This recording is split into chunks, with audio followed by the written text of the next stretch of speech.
Sir Alex Ferguson and Pep Guardiola are undoubtedly the two most successful managers in the history of the Premier League. Separated by generations, Ferguson dominated the 90s and 2000s, while Guardiola has defined the 2010s and 20s. Their legacies are inarguable, and to debate who is simply better would be a hopeless task. But through a specific lens, it is not impossible to compare them. Today, we are making the argument that Guardiola's impact on English football is greater than Ferguson's. But first, let's define what we mean by impact on football. In this case, we mean that literally. Not football in the broader sense, but specifically football as it is played on the pitch. Were it the broader definition, then this argument loses its validity. Ferguson remains incredibly influential. Today's managers emulate him, whether intentionally or otherwise, in their media appearances, their man management style, and their leadership. But for this argument, it is tactical influence that we are primarily concerned with. To understand that, we first need to look at the tactical identity of both coaches.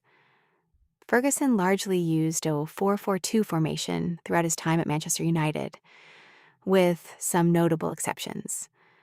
But even when he didn't, the focus was always on fast, direct wide players who made his sides devastating on the counterattack. It would be wrong, however, to say that Ferguson was wedded to one strict tactical philosophy.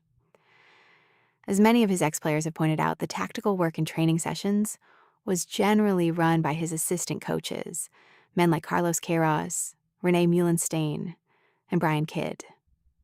Ferguson's true genius was his focus on individuals, improving them, and finding the right balance to get the absolute best out of them. If managers are defined by their strengths, then Ferguson's greatest was his flexibility. He survived 26 years at Old Trafford precisely because his teams evolved with the times. He faced many tactical challenges during his tenure, but Jose Mourinho's arrival at Chelsea was arguably the greatest. Mourinho's 4-3-3 was the beginning of the end for the traditional 4-4-2. Yet, this tactical shift eventually resulted in one of Ferguson's greatest sides, the 2008 Manchester United team. With Wayne Rooney, Cristiano Ronaldo, and Carlos Tevez forming a fluid, devastating front three, they won a Premier League and Champions League double. But that team might not have existed had Mourinho not popularized the formation it was based on. Pep Guardiola, on the other hand, has been an outright trendsetter. In contrast to the lightning-fast counterattacks that defined Ferguson's era, Guardiola is famous for implementing shorter passing structures. The intention, retaining, possession. His philosophy is simple. Your team is more likely to score because you have the ball, and significantly less likely to concede because the opposition does not. When he arrived in England, there was plenty of skepticism. A genuine belief existed that Guardiola's Barcelona and Bayern Munich tactics would not translate to a league defined by physicality and pace. People wondered if he could do it on a cold, rainy night in Stoke. But ultimately, the sheer level of control his teams exhibited enabled them to dominate games so thoroughly that they consistently blew away the competition. And soon enough, English football started trying to copy it. By the end of the 2010s, most elite teams were attempting to reproduce the Guardiola approach. Even lower table sides, previously famed for a direct physical style, were suddenly trying to play out from the back. Guardiola's greatest Premier League rival was Jurgen Klopp's Liverpool. Their rivalry was often billed as a complete stylistic contrast. Klopp's frenetic heavy metal football versus Guardiola's calculated control.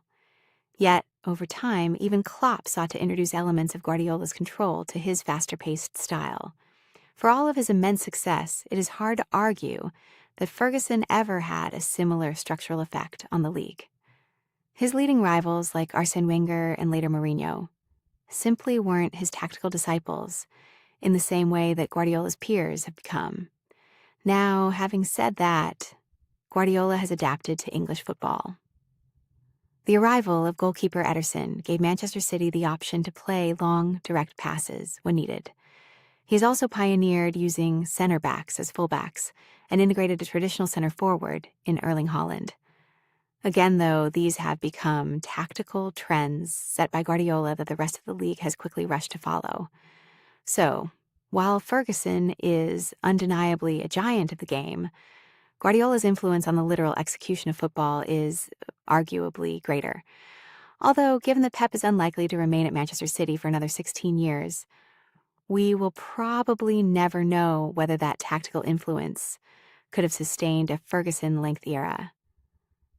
If you enjoyed this deep dive, please consider subscribing to the channel.